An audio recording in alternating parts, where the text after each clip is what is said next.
सत्य वचन की राह पर चले हम सदा। यीशु का साथ हो रहे हमारी हर दुआ।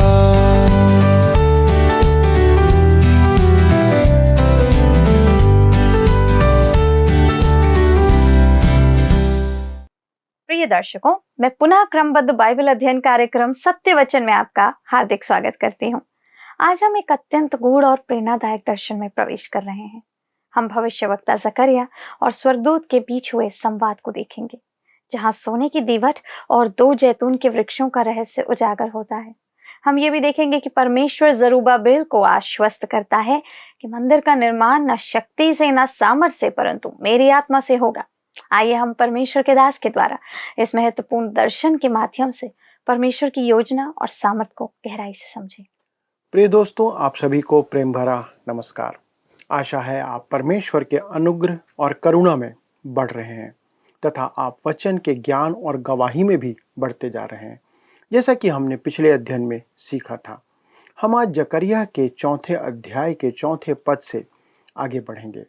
पर आपको याद होगा कि पिछले अध्ययन में हमने देखा था कि 7वें दर्शन में जकरिया ने एक दीपदान देखा था जिसमें 7 नालियां थी और उसके दोनों ओर एक एक जैतून के वृक्ष थे।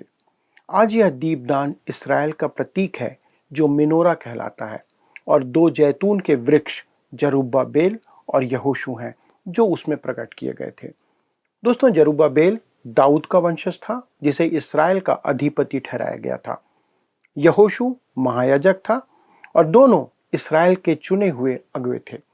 जैतून का तेल जिसे दिए में जलाते थे वह परमेश्वर के आत्मा का प्रतीक है, और दीपदान की ज्योति इस्राएल द्वारा परमेश्वर की गवाही है।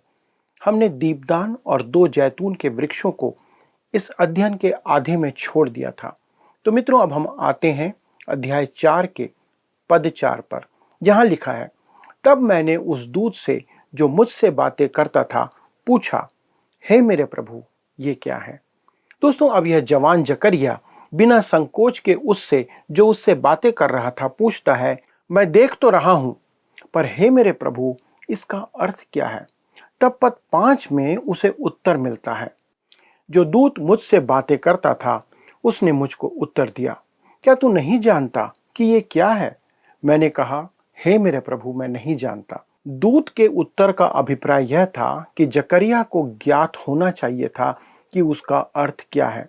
इस कारण वह कहता है, क्या तू नहीं जानता कि ये क्या है? तू सोने के दीवट देख रहा है और तुझे इसका अभिप्राय मालूम होना चाहिए। जकरिया नहीं समझ पा रहा था, इसलिए वो कहता है, हे मेरे प्रभु, मैं नहीं जानता। अब हम आते हैं पद 6 पर, जहां पर लिखा है, तब उसने मुझे उत्तर देकर कहा, जरुब्बाबेल के लिए यहोवा का यह वचन है, ना तो बल से और ना शक्ति से, परंतु मेरे आत्मा के द्वारा होगा। मुझ सेनाओं के यहोवा का यही वचन है। दोस्तों, यहाँ पर ध्यान दें कि जरुब्बाबेल को परमेश्वर का यह संदेश मिलता है। जरुब्बाबेल कौन है? वह यरूशलेम का अधिपति था और यहोशू एक धार्मिक अगुवा था। हमने इस बात को देखा। तो 70 साल की बेबीलोन की बंधुआई के बाद यरूशलेम लौटने के समय वह यहूदा के गोत्र का एक मुखिया था। यह वही है जिसने अपने लोगों के पहले समूह को वापस उनके देश आने में अगुवाई किया था, जैसा कि हमने एजरा की पुस्तक में पढ़ा था और वहां लिखा हुआ है। जरुब्बाबेल का महान कार्य मंदिर का निर्माण करना था, लेकिन यह कार्य बाहर के खतरे और भीतर की निराशा से घिरा हुआ था। परमेश्वर जरुब्बाबेल के विश्वास को मजबूत करने के लिए यह दर्शन दे रहा है। यह उसके लिए वास्तव में अर्थ रखता है और इसमें आपके और मेरे लिए भी एक महान सिद्धांत है। दोस्तों, परमेश्वर का संदेश था, ना तो बल से और ना शक्ति से, परंतु मेरे आत्मा के द्वारा होगा। यहाँ पर 2 शब्द बल और शक्ति का बहुत महत्व है। बल एक सामान्य शब्द है जो मनुष्य के संसाधन जैसे उसकी शारीरिक ताकत या शक्ति, योग्यता, धन दौलत आदि को प्रकट करती है, तथा शक्ति भी मानव ताकत को ही प्रकट करता है, जैसा उसके शारीरिक, भौतिक और मानसिक शक्ति को। मैं आपको इस पद का एक और अनुवाद प्रस्तुत करना चाहता हूँ, जो कहता है, यह ना तो मेरी शारीरिक क्षमता से और न ही मेरी बुद्धि से होगा, पर केवल परमेश्वर की आत्मा के द्वारा से पूरा होगा। दोस्तों, आप देख सकते हैं कि यह जरुब्बाबेल के लिए एक बहुत बड़ा प्रोत्साहन का विषय था, जो उस समय अधिपति था। वह और यहोशू, जो एक धार्मिक अगुवे थे, वे जैतून के 2 वृक्ष के द्वारा दर्शाए गए थे, जो उस दीवट को तेल प्रदान करने का काम कर रहे थे। संदेश बस इतना था कि मंदिर का पुनः निर्माण आपकी चतुराई से, तुम्हारी योग्यता से, तुम्हारी शारीरिक ताकत से या क्षमता से नहीं होगा, बल्कि परमेश्वर की आत्मा के द्वारा होगा। मेरे मित्रों, यदि आज हमारे कामों में परमेश्वर की आत्मा नहीं है तो वे व्यर्थ हो जाएंगे, क्योंकि परमेश्वर अपना कार्य हमारे मस्तिष्क या ताकत से नहीं कर रहा है। हम चतुर प्रचारकों की बात कर सकते हैं, जो बहुत ही अच्छी तरह से उपदेश रचते हैं, सुनाते हैं और बहुत कुछ कहते हैं, लेकिन परमेश्वर का कार्य उस तरह से नहीं किया जाता है।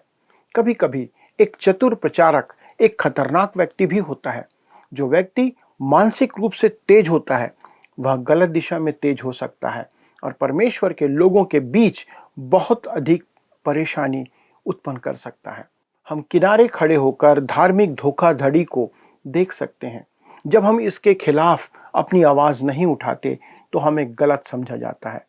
यह बिल्कुल स्पष्ट है कि कुछ चतुर और चालाक लोग, अच्छे पीठ थपथपाने वाले, अच्छा जनसंपर्क करने वाले, अच्छे प्रशासक, अच्छे व्यक्तित्व वाले और बहुत अधिक चमत्कार दिखाने वाले और लोगों को प्रोत्साहित करने वाले वे लोग हो सकते हैं, लेकिन परमेश्वर अपना कार्य मानवीय साधन और संसाधन से नहीं करता है।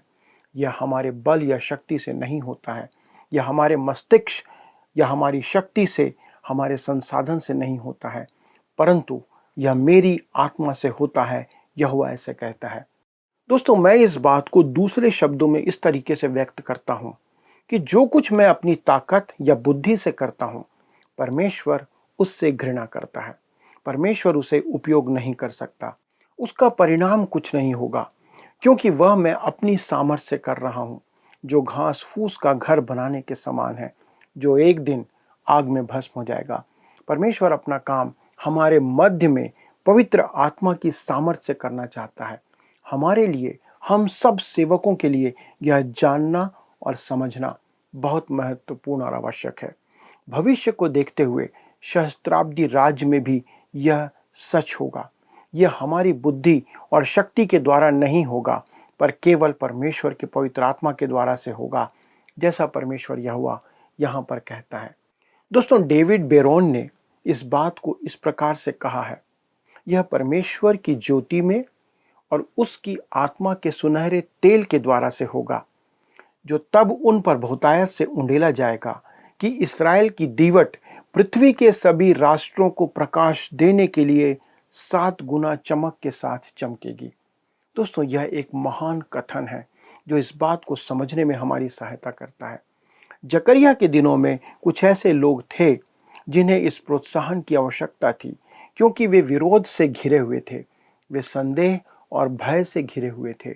इस कारण उन्हें प्रोत्साहित करने के लिए यह दर्शन दिया गया। यह जरुब्बाबेल को परमेश्वर का संदेश और वचन था। अब हम आते हैं पद 7 में, जिसमें वो कहता है, हे बड़े पहाड़, तू क्या है? जरुब्बाबेल के सामने तू मैदान हो जाएगा और वह चोटी का पत्थर यह पुकारते हुए आएगा, उस पर अनुग्रह हो, अनुग्रह। दोस्तों, जब कहता है हे बड़े पहाड़ तू क्या है, यहाँ पर पहाड़ विरोधियों को दर्शाता है।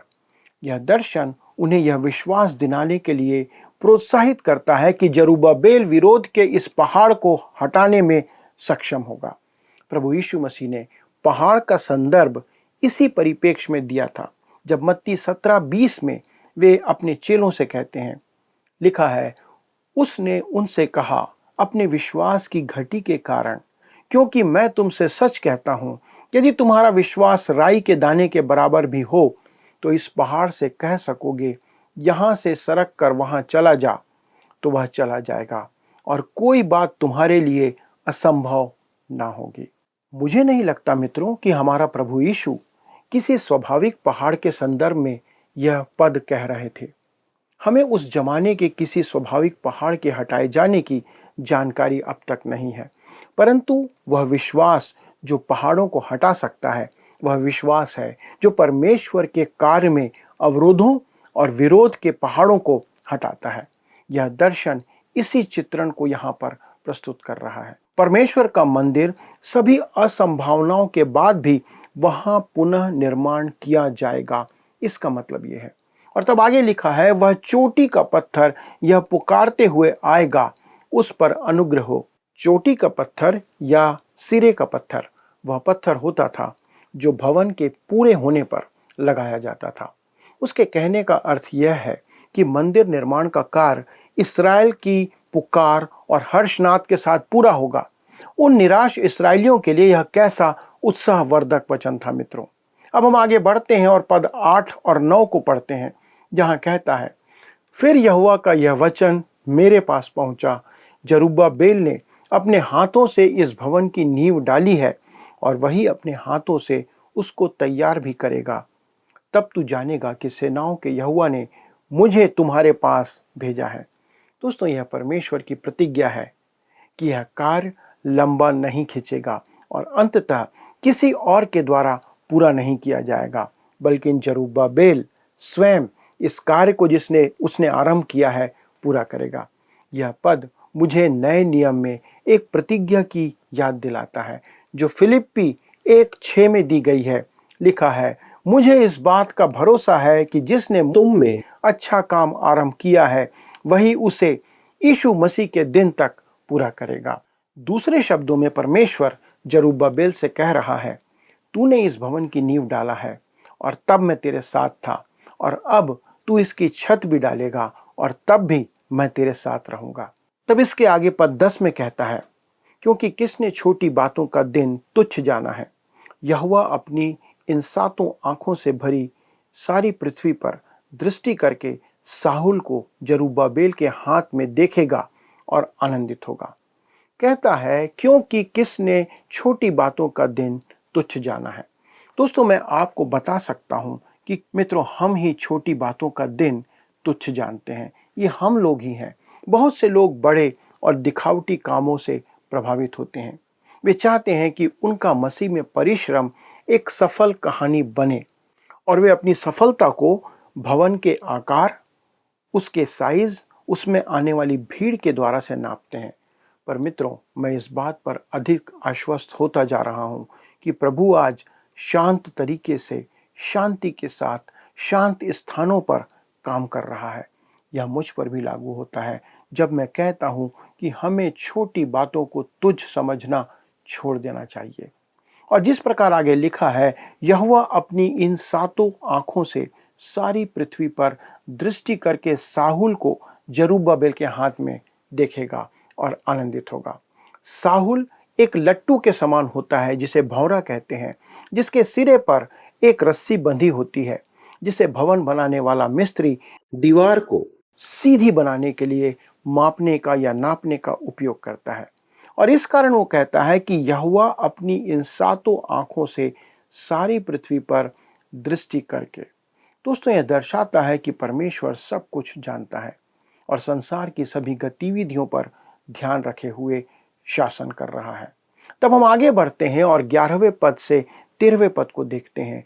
कहता है, तब मैंने उससे फिर पूछा, ये 2 जैतून के वृक्ष क्या हैं जो दीवट की दाहिनी और बाईं ओर है? फिर मैंने दूसरी बार उससे पूछा, जैतून की दोनों डालियां क्या हैं जो सोने की दोनों नालियों के द्वारा अपने में से सुनहरा तेल उंडेलती हैं? उसने मुझसे कहा, क्या तू नहीं जानता कि ये क्या है? मैंने कहा, हे मेरे प्रभु, मैं नहीं जानता। जकरिया पुनः उस दर्शन को समझाने के लिए उससे कहता है। तब परमेश्वर का दूत उत्तर देते हुए कहता है, क्या तू नहीं जानता कि ये क्या है? जिसका अर्थ वही निकलता है कि उसे जानना चाहिए था कि इसका अर्थ क्या है, पर उसके बावजूद वो नहीं जानता था। तब इस अध्याय के हम अंतिम पद में आते हैं, पद 14 पर, जहां पर वो लिखता है और कहता है, तब उसने कहा, इनका अर्थ ताजे तेल से भरे हुए वे दो पुरुष हैं जो सारी पृथ्वी के परमेश्वर के पास हाजिर रहते हैं। दोस्तों, ये आत्मा से भरे हुए वे दो पुरुष हैं, एक जरुब्बाबेल जो अधिपति है और दूसरा यहोशू जो महायाजक है। हम पहले ही देख चुके हैं कि यहोशू इस्राएल राष्ट्र का प्रतिनिधित्व करता है, जिसके वस्त्र पहले ही शुद्ध किए जा चुके हैं और अब वह स्वच्छ वस्त्र के साथ परमेश्वर के सामने खड़ा है। जब इस्राएल के बचे हुए लोग जो बंधुआई से लौटकर आए थे, उन्होंने अपने पापों को मानकर परमेश्वर से छुटकारा प्राप्त किया, वे शुद्ध किए गए और अब वे मसीह यीशु की धार्मिकता में परमेश्वर के सामने खड़े हो सकते हैं। इस कारण वे परमेश्वर की आत्मा से भरे जा सकते हैं और परमेश्वर के उपयोग के पात्र बन सकते हैं। दोस्तों, इस भाग में मेरे और आपके लिए एक संदेश है। परमेश्वर हमें पवित्र आत्मा से भरना चाहता है, पर उसके लिए कुछ नियम और शर्तें हैं जो पूरा करना आवश्यक है। उनमें से दो नेगेटिव या नकारात्मक हैं और दो सकारात्मक या पॉजिटिव हैं। पहली बात, इफिसी 4:30 में लिखा है, परमेश्वर के पवित्र आत्मा को शोकित मत करो, जिससे तुम पर छुटकारे के दिन के लिए छाप दी गई है। दोस्तों, यदि हमारे जीवन में पाप होगा तो हम पवित्र आत्मा से भरे नहीं जा सकते। हमें परमेश्वर की नज़रों में उसके सामने शुद्ध होना आवश्यक है। दूसरी बात, पहला थिस्सलुनीकियों 5वां अध्याय 19वां पद लिखा है, आत्मा को ना बुझाओ। दोस्तों, आत्मा को बुझाने का अर्थ है परमेश्वर की इच्छा से बाहर हो जाना या उसे टाल देना। और जब हम परमेश्वर की इच्छा से बाहर हो जाते हैं, तब परमेश्वर हमें उपयोग नहीं कर सकता। दोस्तों, यदि परमेश्वर चाहता है कि आप किसी अन्य स्थान में सेवा में हों और अब भी आप अपने घर में पाए जाते हैं, तो मैं नहीं सोचता कि परमेश्वर आपको यहाँ उपयोग करेगा या कर रहा है। अब पवित्र आत्मा से भरे जाने का तीसरा नियम और शर्त हम देखते हैं, जो कि सकारात्मक है। गलाती 5 उसका 16वां पद लिखा है, आत्मा के अनुसार चलो, walk according to holy spirit. आत्मा में चलना बहुत व्यवहारिक काम है। इसका अर्थ है आत्मा के अनुसार चलना, उस पर भरोसा रखना, उस पर निर्भर करना कि जो काम हम करें वह हम स्वयं नहीं, अपनी शक्ति से नहीं कर सकते। इस कारण उसे करने के लिए आप आत्मा पर निर्भर करते हैं। दीवटों का दर्शन जकरिया के दिनों में बंधुआई से लौटकर आए हुए बचे हुए लोगों के लिए एक प्रोत्साहन था। यह हमारे दिनों पर भी लागू होता है और यह उस दिन की भी प्रतीक्षा करता है जब परमेश्वर अपनी आत्मा को बिना किसी सीमा के लोगों पर उंडेलेगा। मैं हमारे समकालीन समाज में उसकी आत्मा के वास्तविक उंडेले जाने को बहुत कम देखता हूँ, लेकिन सहस्त्राब्दी राज्य में उस 1000 वर्ष के राज्य के दौरान वह अपनी आत्मा को सभी प्राणियों पर उंडेलने जा रहा है। मित्रों, वह दिन अभी आया नहीं है, यह भविष्य की होने वाली घटना है। दोस्तों, इससे अधिक प्रोत्साहन हमें और क्या चाहिए कि परमेश्वर अपनी आत्मा से भरकर हमें, मुझको और आपको अपनी सेवा के लिए उपयोग करना चाहता है। और याद रखिए दोस्तों, इस संसार में परमेश्वर की सेवा और काम करने से उत्तम और कोई काम नहीं है। क्या आप इसके लिए तैयार हैं? क्या आप आत्मा से भरे जाकर उसकी सेवा करने के लिए तैयार हैं? यदि हैं तो आइए आज हम उसके सामने समर्पण करें, क्योंकि वो आपको अपनी सेवा में उपयोग करना चाहता है। आइए प्रार्थना करें।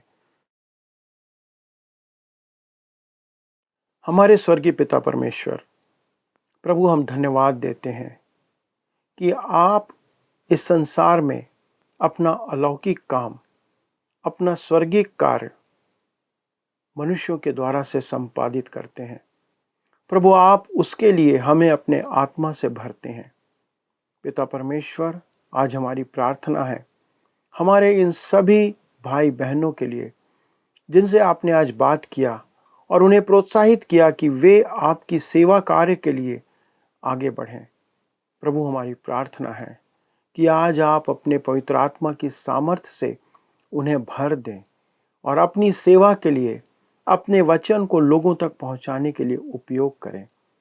पिता, हम आज उनके लिए भी प्रार्थना करते हैं। ऐसे अनेक सेवक हैं, पास्टर हैं, प्रचारक हैं जो बिना आत्मा से भरे आपकी सेवा में लगे हुए हैं और इस कारण उनके सेवा का कोई फल दिखाई नहीं देता। हमारी विनती है प्रभु, आज उन्हें भी कायल करें कि सबसे पहले वो आपके चरणों पे आएं और उस पवित्र तेल से भरे जाएं, पवित्र आत्मा से भरे जाएं, जिससे कि वे सेवा के इस पवित्र कार्य को पूरा करें। प्रभु, हमारी प्रार्थना को सुनने के लिए धन्यवाद देते हैं और इस विनती को हमारे उद्धारकर्ता यीशु क्रिस्त के नाम से मांगते हैं, आमीन। प्रिय मित्रों, यदि आज के अध्ययन पर आपके पास कोई प्रश्न है तो मेरा निवेदन है कि आप कृपया फ़ोन करके हमसे बातें करें। हम आपके प्रश्नों का उत्तर देने के लिए तैयार रहेंगे। अगले प्रसारण में इस अध्ययन को आगे बढ़ाएंगे और इसके आगे की घटनाओं के विवरण को हम गहराई से जानेंगे। तब तक परमेश्वर का अनुग्रह आप पर बना रहे और उसकी सेवा के लिए आप पवित्र आत्मा से भरते चले जाएं। प्रभु आपको आशीष दे। प्रिय मित्रों, आज हमने एक अत्यंत महत्वपूर्ण सच्चाई को सीखा है, जाना है। परमेश्वर का कार्य परमेश्वर की आत्मा के द्वारा ही पूरा होता है। जरूब्बाबेल के सामने एक बहुत बड़ी चुनौती थी, लेकिन परमेश्वर ने क्या कहा? परमेश्वर ने कहा, बड़ा पहाड़ क्या है, तो मैदान हो जाएगा। यह आश्वासन परमेश्वर की शक्ति और योजना पर आधारित था, ना कि मानवीय प्रयासों पर। यह दर्शन आज भी हमें चुनौती देता है कि क्या हम परमेश्वर की आत्मा पर निर्भर हैं? क्या हम उसकी ज्योति और अभिषेक में चल रहे हैं? मुझे आशा है कि आज के अध्ययन के द्वारा आप अवश्य ही आशीषित हुए हैं और एक सही निर्णय जरूर लेंगे। आइए हम उस ज्योति को ग्रहण करें जो स्वर्ण दीवट स्तंभ से आती है और उस आत्मा पर भरोसा रखें जो असंभव को संभव बनाती है। मित्रों, इस अध्ययन को दोबारा सुनने के लिए आप हमारे YouTube चैनल वर्ड रिसाउंड्स हिंदी में देख सकते हैं, सुन सकते हैं। अधिक जानकारी और प्रार्थना के लिए आप स्क्रीन पर आ रहे नंबर पर संपर्क करना मत भूलिएगा, क्योंकि वहां हमारे परामर्शदाता आपकी उस कॉल का इंतजार कर रहे हैं। वो नंबर है 965-143-3397। प्रभु आपको आशीषित करे।